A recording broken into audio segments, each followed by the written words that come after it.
And for more on this, I want to bring in someone inside of the ongoing transition process. Congresswoman Marsha Blackburn is a member of Donald Trump's transition team. Thank you so much for joining us. We certainly do appreciate it. I want to talk to you about something that stood out to me, which is a number of tweets that Donald Trump sent out this morning, and that was because they really didn't have much to do with what we see as the really pressing issues right now. He said, I would have done even better in the election, if that is possible, if the winner was based on popular vote, but would campaign differently.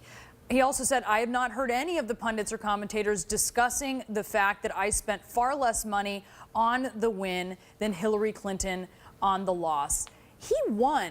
Why is he wasting time talking about this instead of these pressing issues of national security?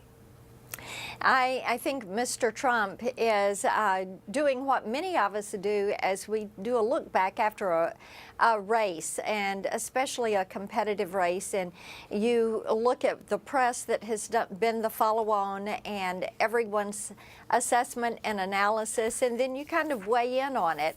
And what many of us would just privately do, Mr. Trump is continuing, as he has done so well, taking his thoughts and those ideas to the American people, and he utilizes Twitter for that.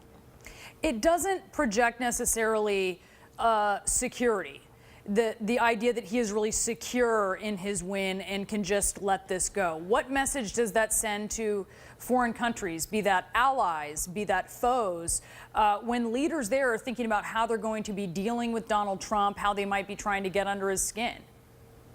I think what it does show people is that he goes back and he analyzes what he has done. How could I have done it differently or better? Or if the rules of the game were differently, what steps would I have made? I don't necessarily see that as a negative. I have to tell you, I think many people, not only Americans, but those around the globe, are really intrigued with Mr. Trump in his approach to analysis, his approach to problem solving, and probably are looking forward to their opportunity to engage with him in the United States once he takes the helm as President of the United States.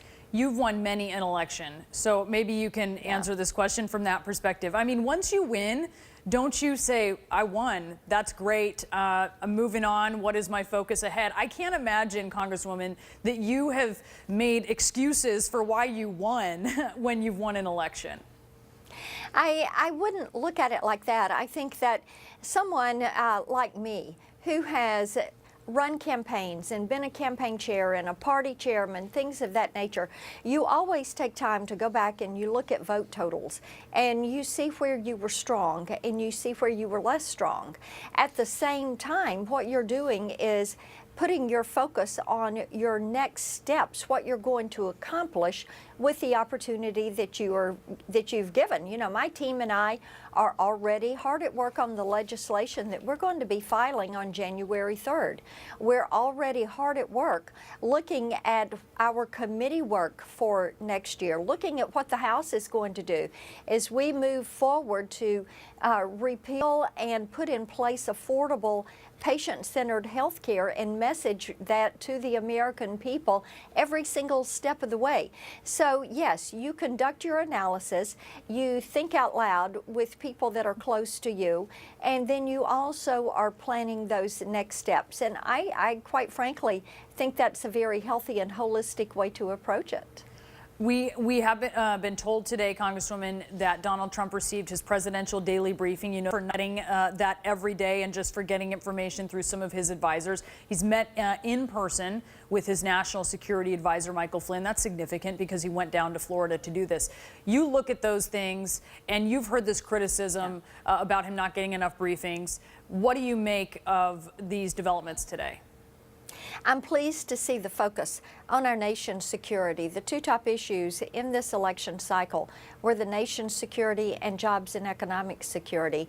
And Brianna, one of the things that I'm hearing from women especially is their deep concern over public safety and making certain that we are dealing with the terrorist cells that are now located in the United States. They're concerned about what is happening with refugees, and the realization by many people that our governors and our mayors do not know when refugee populations are coming into communities, and also the awareness that indeed many of these individuals are not vetted, and you have heard from terrorist leaders that they plan to infiltrate. Can I stop you on that really quick, Congresswoman? Sure, absolutely. Just because you said many of them are not vetted, and I know certainly there are concerns. The vast majority of refugees are peaceful.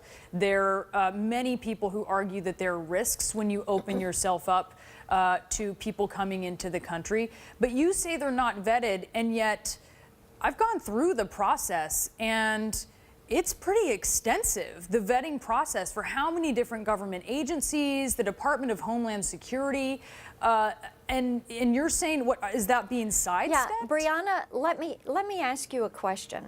Have you ever been inside one of the reception centers along our southern border? Or have you ever been, have you ever been to one of the Office of Refugee Resettlement reception centers and housing areas? No, I have not, but I've certainly talked to I've talked to our reporters about it. No. Let me interject here. I think that if you were to take the time to make those visits and talk to those caseworkers and see firsthand, what you would learn is the individuals that many times those that are entering into the country are released to, they don't know who they are. Many times these individuals themselves are not in the country legally.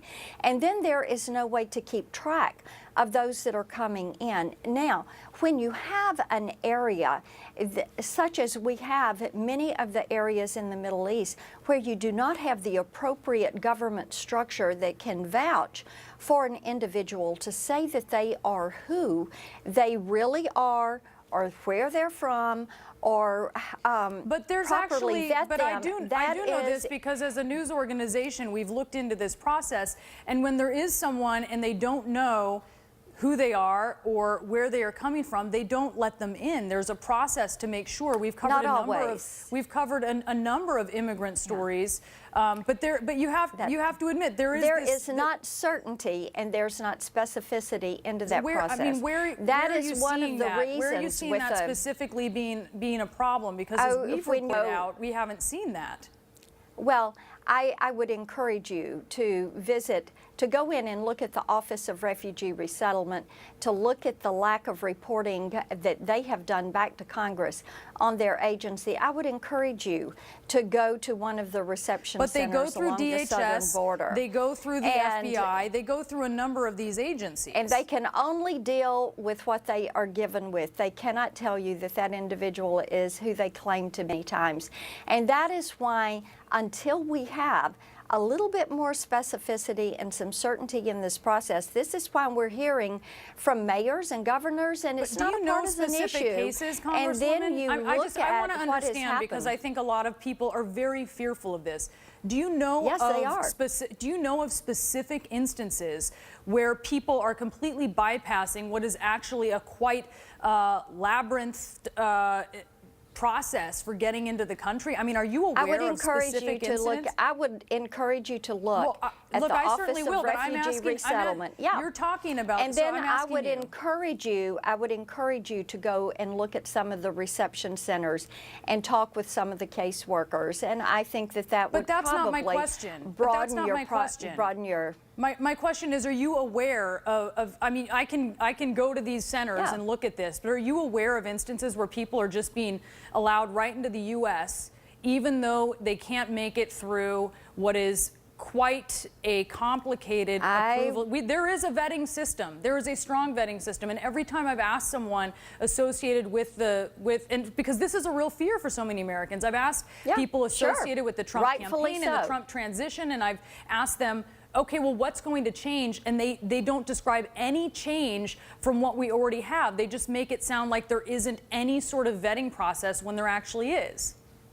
The things that need to change and what needs to be done, until there is a vetting process where you know the individuals or who they claim to be, But we then have what that. we should do, no, we don't. And you need to have the DHS secretary and the president be able to confirm to Congress. You also need to be able to Syrian say, refugees tell who me have to what jump through this hoops is for going 2 to years cost. before they come into the Tell country. me what it's going to cost. And look at what the cost has been. Look at what the cost will continue to be. Confirm criminal actions or lack thereof, and be able to put all of this on paper around specific individuals.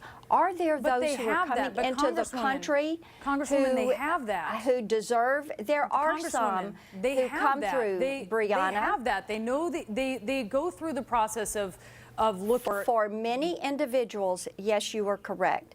But there again, I would encourage you, look at what is happening on the southern border and individuals that come there, and talk with those caseworkers, and they will tell you many times But where are the they people do who are, not but where are the people know. who are slipping through that you are talking about? Ask DHS and ask the Office of Refugee Resettlement how they follow these individuals once they are released in the country, and many times they will tell you they do not know. And that will be their answer. They do not know where they are, and they do not know if the individuals they have been released to are individuals who are in the country legally themselves. All right, Congresswoman Marsha Blackburn, thank you so much for being Sure. with us. We appreciate it. Good to be Coming with you. up, Thank you so much.